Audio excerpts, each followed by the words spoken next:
I was the one who built that table, paid for the chairs, cooked the meals, made sure everyone felt like they belonged. And one day, I realized I no longer had a seat. No big scene, no goodbye, just a slow rearranging until the space I used to fill was quietly folded away. The calendar invite disappeared. The group chat paused. And the envelope that came last Thursday had someone else's handwriting and no return address. I opened it anyway, out of habit. It wasn't for me. No one told me I wasn't part of it anymore. But silence has a way of telling you things they don't want to say out loud. Have you ever realized you'd been erased? Without being blamed? Without being missed? I didn't fight.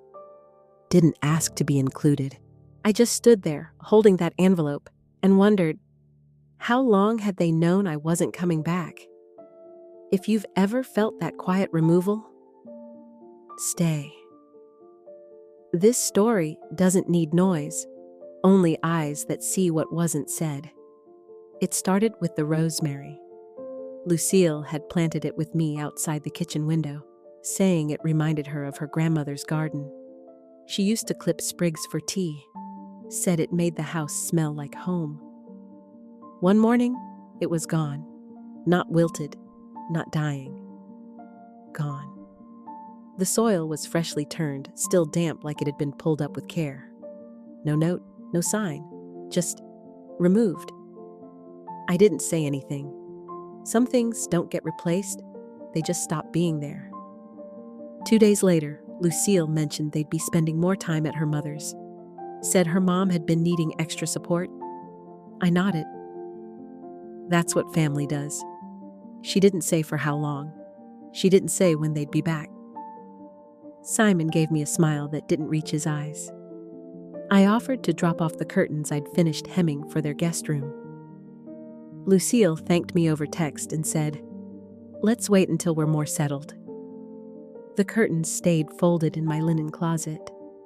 That weekend, I baked her favorite, banana bread with cinnamon crumble. I wrapped it while still warm, wrote her name carefully on the tin. I rang the bell. No one came.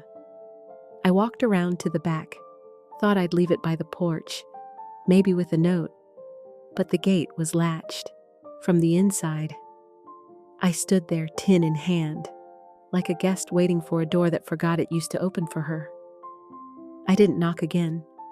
I didn't leave the bread. I took it home, and for the first time, I asked myself, was this still their home? Or just where I used to be welcome? That night, I sat with the bread cooling on the counter, and I realized it wasn't about being forgotten. It was about being quietly removed, without anyone having to say the words.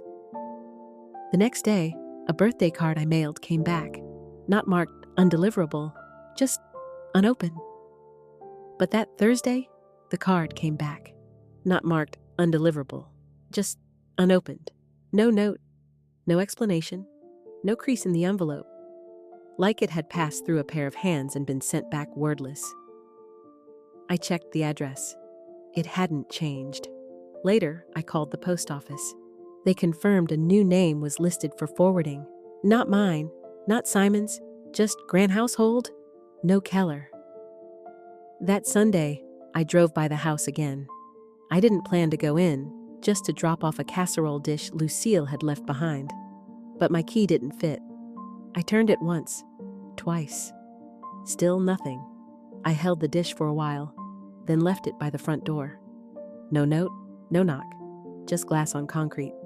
A few minutes later, I texted Simon. No reply. The next morning, he sent 5 words. Sorry, Mom, been hectic. Talk soon. No punctuation, no sign-off, no warmth. The kind of message you write with someone standing behind you. I looked back at our last few exchanges, each one shorter than the last, each one sounding less like him and more like someone practicing distance. That was when it clicked. They hadn't left. They were still right there. But I wasn't. The door hadn't slammed. It had simply stopped opening, and I hadn't been pushed out. I had been filed away, not rejected, not erased, just moved out of the story, like a paragraph someone skips without realizing it once carried the weight of the page. There's a kind of quiet that doesn't ask for your opinion. It just settles in. I didn't break down, but my world started shrinking, by degrees, not disasters.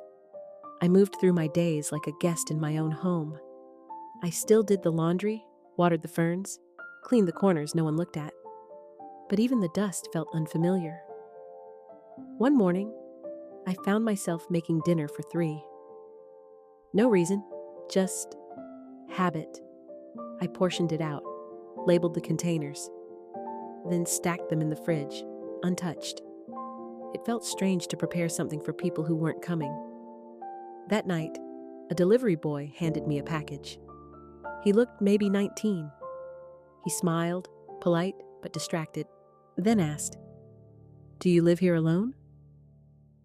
I said yes. He paused, just long enough to notice that I noticed. "Have a good night, ma'am," he said, a little softer than before. I watched him walk back to his car, the taillights flickering at the end of my street like something closing. Later, I opened a box of photos. One caught my eye, a fall afternoon years ago. Lucille in the kitchen, laughing with Simon. I was in the background, hands covered in flour, smiling at something just off frame. I remembered that moment. We were making apple pies. Lucille had worn one of my aprons, tied too loose around her waist. She looked like she belonged there. I had felt needed then, not just included, but part of the planning. Now, even silence didn't reach me directly. It just passed by, like a hallway breeze you're not invited to follow. I started writing. Not a letter exactly, just a way to get the weight out. "Dear, I'm not upset. I just miss being part of something that saw me. I miss the version of us that still made room for me at the edge of the kitchen. I miss when questions found their way to my door, even if they weren't about anything important. I miss being asked. I didn't finish it, didn't sign it, didn't fold it, just tore the page in half. Not out of anger, but because there was nowhere for it to land. The next day, I passed by the mirror in the hall. I didn't stop, but I saw myself, and I wondered, do I look like someone who lives here? Or just someone keeping the lights on for a story that moved on without her? I realized I hadn't been removed. I'd just been passed by. Not because I didn't love them, but maybe because I'd spent too long trying not to be in the way. And they believed me. Pain doesn't always feel sharp. Sometimes it's just the absence of being looked at. The gap where your name used to be in a group text. The dish no one asked for anymore. The corner of the photo where you used to stand. The mailbox told me before anyone else did. Not through an empty slot, but through a quiet shift. No letters addressed to me. No return addresses I recognized. Just catalogs and offers, things sent to resident, as if I'd become a placeholder in my own family story. At first, I made excuses. Maybe Simon had been busy. Maybe Lucille preferred texts to cards. Maybe the holidays were coming up and everyone was distracted. But silence, when it stretches too long, starts to take shape. Not a void, but a wall. Weeks passed. No one said anything, and I didn't ask. I've learned that asking too soon means getting answers that sound rehearsed. One morning, I passed by the hallway mirror. I wasn't fixing my hair. I just stopped. I looked at myself, not to check the reflection, but to confirm that I was still there. There was something strange about that moment. I wasn't missing, but I wasn't expected either. That afternoon, I got a call from a friend at the credit union. She'd noticed my number was still listed as a secondary contact for Simon's insurance records. Thought I might want to update it. She didn't say what had changed, but her pause was enough. She didn't want to hurt me, but the truth had already stepped ahead of her. I didn't ask whose name was there now. That evening, I pulled out old letters, Simon's birthday cards, Lucille's thank you notes, a holiday photo with "Family is everything" written on the back. In Lucille's handwriting, but no name, just M, not love Lucille, not your daughter-in-law, just an initial, detached, polite, intentionally incomplete. The next day, I drove to their old house. I wasn't sure why. The porch light was off. The yard hadn't been trimmed. The rosemary bush had been dug out. The bench Simon built was cracked through the middle, the kind of crack that says no one's coming back. I found the spare key under the chipped flower pot. Still there. Inside, the house was clean, tidy, empty, not neglected, just curated, cleared of presents. But on the console table in the hallway, there was one thing left. A cream envelope. No stamp, no name, just a line, handwritten, "In case you ever find this." I stood there longer than I should have. I didn't open it. I didn't even hold it at first. I just looked. There's something about being remembered. Only in case. Not when. Not because I wanted you to. But just in case. Back at home, I finally opened the envelope. Inside was a single page, typed, neat. It wasn't a letter. It wasn't even personal.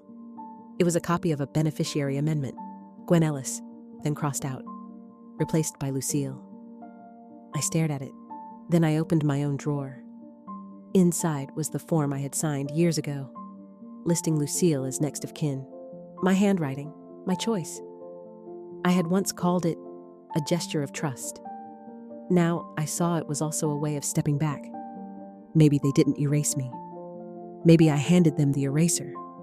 No explanation, no note. No, we thought you should know. Just the facts. The new name, the legal change. I stared at the paper. Not because it shocked me, because it didn't. It landed like something already expected, just not yet confirmed. I thought of the day Lucille once started a story about Simon's college years. Something quiet, something careful. I interrupted with a smile. "Oh, honey, don't tell me sad things. I'd rather not know." I thought I was being kind. I see now. I made myself irrelevant. If I couldn't bear sadness, I couldn't be trusted with truth. And maybe that's why they kept me out. Not because I was unworthy, but because I had trained them to think I couldn't carry it. I didn't cry. I didn't call. I folded the paper and put it in my nightstand drawer. Not locked away, but not on display. A few days later, I took out the beach photo from a few summers back. The one with Simon, Lucille, and me, just behind them, holding the picnic basket. But something was off. My part of the photo had been trimmed. Only the curve of my elbow remained. I didn't panic. I found the missing edge in an old envelope, taped it back in place, then slipped the full photo into a simple wooden frame. I set it on the bookshelf next to the guest towels. Visible, but not announced.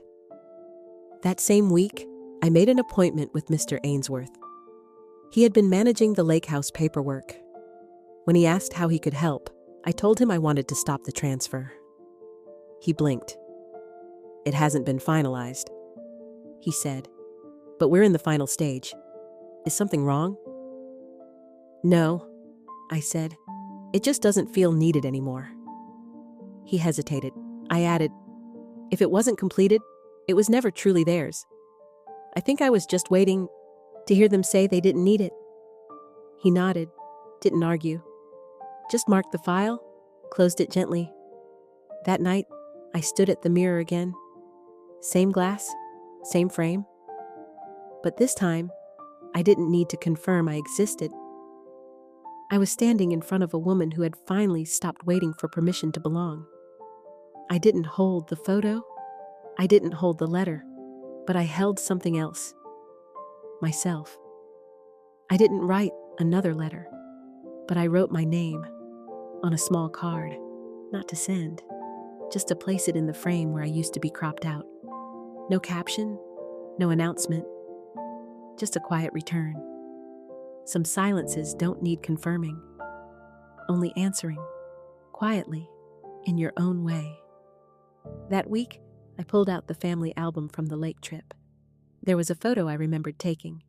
Simon holding the oars, Lucille in oversized sunglasses, the lake behind them. I'd framed the shot so carefully, but I wasn't in it. I never had been. I'd been the one holding the camera. I slipped the photo from its sleeve and tucked it into a plain envelope. The next morning, I walked past their new house. No note, no knock. I left the envelope at the doorstep and kept walking. No one saw me, and that was the point. Later that day, I sat at the kitchen table with a file marked Transfer, Lake House. It had been sitting there for weeks, waiting. I opened it once more, checked the final signature page. Still blank. I picked up the phone and called Mr. Ainsworth. He answered kindly, like he remembered something about me he hadn't used in a while. "We're just about to finalize the transfer," he said. I paused. "Let's not complete what hasn't been claimed," I said. A long silence. Then, "Would you like to retain ownership?" "No," I said. "I just don't want to give something to people who no longer see where it came from." He understood, didn't argue, just said he'd close the file for now. I put the folder back in the cabinet, behind old cookbooks and holiday lights. Not hidden, just not waiting anymore. That evening, I opened a small drawer where I'd kept things from over the years. A thank you card signed only with the letter M. A scrap of fabric from the curtains I'd hemmed, but never delivered. A picture Lucille once drew for Simon's birthday. It had my name in the corner, crossed out, then rewritten smaller. I placed them in a small box. No label, just wait. Then I stood at the window, watching the light settle across the porch. I didn't reach for the phone, didn't look for a message. I opened a new notebook, and for the first time in months, I made a list with only my name at the top. Milk, apples, lavender soap, things I liked, things I'd forgotten I'd run out of. The morning air carried the faint smell of rain, not enough to wet the ground, just enough to remind it there was still sky above. I made tea, the lavender blend I used to save for guests. This time, I used it for me. I sat by the window, cup in hand, watching light stretch across the sidewalk like a quiet invitation. Across the street, a little girl drew on the pavement with chalk. Her lines were uneven, the colors too bright for the sky that day. She looked up, saw me, waved. I waved back. She smiled, then ran off, her picture unfinished but proudly left behind. I stayed there a while, just breathing, not searching, not waiting. Later, I opened the drawer where I had once tucked that envelope, the one that had arrived with no name, only a truth I hadn't been ready to hold. I didn't reread it, didn't need to. I placed it between the pages of my old recipe book.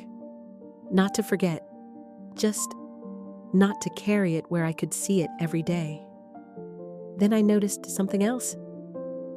The second teacup was still in the cupboard, the one I used to take out, just in case. I didn't move it. I didn't need to. It still stung, sometimes, but it didn't ask me to follow. That afternoon, I walked to the park. Not to meet anyone, just to feel the wind on my arms and remind my legs they still belong to the world. I passed a woman knitting on a bench. Her hands moved without watching, as if the yarn had taught her to trust the pattern by now. We didn't speak, but she looked up as I passed, and for a moment, neither of us needed words to feel understood. When I got home, I wrote a grocery list. Apples, oatmeal, fresh basil. Then I opened the notebook again. Not to list groceries, but names. I tried to remember who had checked in on me lately, who had knocked. The page stayed blank for a while. Then I wrote one word: me. And for once, it felt enough. The kettle hissed again as I sat down. The steam curled gently above my cup, and I realized I wasn't waiting anymore. Not for a knock, not for a message, not for someone to say, "We forgot." Some people get remembered in wills. I got crossed out with a line. But maybe some names don't need to be re-added. They just need to be rewritten by the person who carried them all along. I had found a sentence that started and ended with me. And finally, that was enough. You don't have to explain it. Not the chair you used to sit in. Not the envelope you opened that wasn't meant for you. Not even the part of you that still waits for someone to notice you're gone. If this story found you in a quiet moment, you don't have to answer it. You can just stay here a little longer, with the tea still warm and your name settling back into your own hands. No need to write back. Not now. But if you ever do, start with yourself. Not the ones who left, not the ones who forgot. Just you. And the sentence that finally begins without asking permission. If you've ever felt quietly removed from someone's life, what was the moment you finally knew